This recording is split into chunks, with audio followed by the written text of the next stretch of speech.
अब इस टैक्स को कैसे बचा सकते हैं लीगल में, नॉट इलीगल, जैसे इन्होंने कहा कैश है।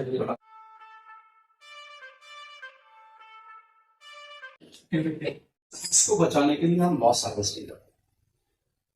छोटे से एग्जाम्पल से बताते हैं, आप उसको पूरा, क्योंकि आपने वो शब्द बोला तो आपको कुछ थोड़ा बहुत ज्ञान है। अच्छा, हमारे पास पोर्टफोलियो है जिसमें हमारे पास 20 अलग अलग कंपनीज के शेयर्स या म्यूचुअल फंड्स सपोज। अब हमको इस समय पैसे चाहिए, सपोज किसी वजह से कोई हमको प्लॉट खरीदना है, मकान खरीदना है, कुछ खरीदना है, हमको उसमें 20 लाख रुपए निकालना। अब हमने जब 20 लाख निकाले तो हमारी उसमें कैपिटल लगी थी 10 लाख और 10 लाख रुपए हमको प्रॉफिट हुआ। तो इस 10 लाख पे हमको प्रॉफिट पे टैक्स देना है। सिंपल। अब इस टैक्स को कैसे बचा सकते हैं लीगल में, नॉट इलीगल, जैसे इन्होंने कहा कैश है हमारे पास ऑप्शन नहीं है। हम आपको कोई भी जो ऑप्शन बताएंगे that will be only in the legal terms, not legal.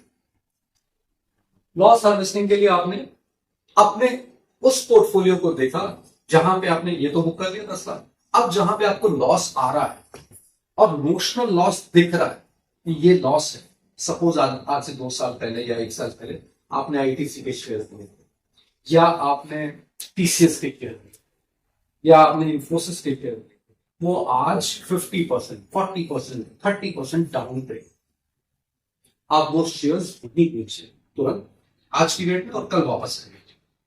तो जो आपने 2 साल पहले खरीदे थे उसका लॉस आज बुक हो गया और आपने कल वापस वो चीज खरीदी तो वो चीज आके आपके पास रहेगी। ऐसा डाउट रहता है कि प्रीवियस डेट ऑफ परचेज के जो शेयर हैं केवल मैं वो सेल कर रही हूँ। बताओ।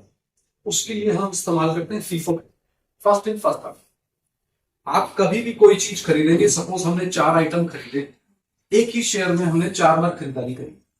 आईटीसी हमने कल खरीदा, परसों खरीदा, 2 दिन बाद, तो जो बेचेंगे आप वो पहला वाला काम, वो हमेशा first in first out method for the stocks also and for the mutual funds वो काउंट करेगा। एसआईपी में भी आपने 10 साल एसआईपी चलाई और 10 साल बाद जब वापस ली तो आपने पूरे पैसे नहीं लिए, तो आप बोलो नहीं मेरी जो बाद वाली है, जो नुकसान मैंने फायदे में खरीदी है वो वाली निकालो, नहीं है साहब, जो शुरू में पहले खरीदी गई थी वही फर्स्ट आउट।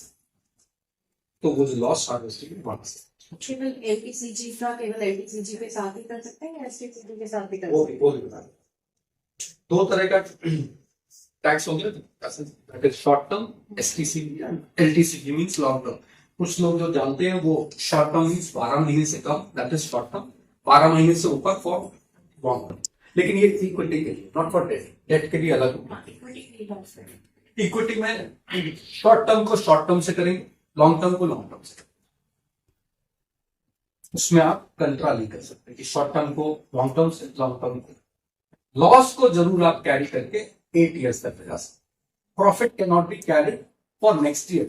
कि आज आपका 10 लाख प्रॉफिट हुआ, जैसे आपने कहा 10 लाख प्रॉफिट हुआ मेरा, इसको कैरी करके अगले साल हम लॉस पूरा कर लेंगे, उसको नहीं कर सकते। प्रॉफिट पे टैक्स इसी साल देना जिस साल हमने करा, लॉस को हम कैरी करके अपनी बुक्स में 8 ईयर्स तक लगा सकते।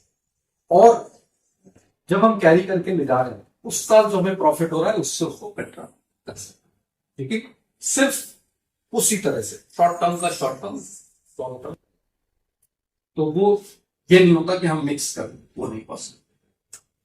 अदरवाइज जैसे आपने कहा लॉस है, उसके साथ साथ कैपिटल गेन अगर आपको प्रॉपर्टी से हो रहा है तो वहां पे आपके पास 54EC बॉन्ड्स, वहां पे आप 54EC बॉन्ड्स लगा के आप उस कैपिटल गेन को बचा सकते हैं। But to the team of 50 lakh, 50 lakh से ऊपर आप नहीं लगा सकते एक साथ, तो वो कर सकते। या तो आप कोई, आपने मान लीजिए कोई प्लॉट बेचा 50 लाख का, तो आप सीधे सीधे फ्लैट अपने नाम से खरीदेंगे, पूरे पैसे बच जाएंगे। लेकिन अगर आप फ्लैट नहीं खरीदेंगे तो 54EC के बॉन्ड्स अगर खरीदेंगे तो आप पूरा टैक्स बचा सकते हैं।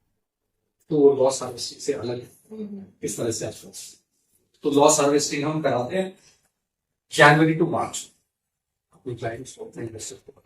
जनवरी टू मार्च पूरे साल तुम 9 महीने कुछ भी करते रहोगे, नो दैट, बट जनवरी टू मार्च में हमारे पास आ जाओ, जिससे हम तुम्हारी डेट में क्या पोजीशन है उसके हिसाब से तुम्हारी लॉस हार्वेस्टिंग या लॉस एडजस्टमेंट करा, तब वो टैक्स नहीं। अदरवाइज क्या होगा, मार्च के बाद आओगे, जो भी करना है आपको 31 मार्च से पहले करना, उसके बाद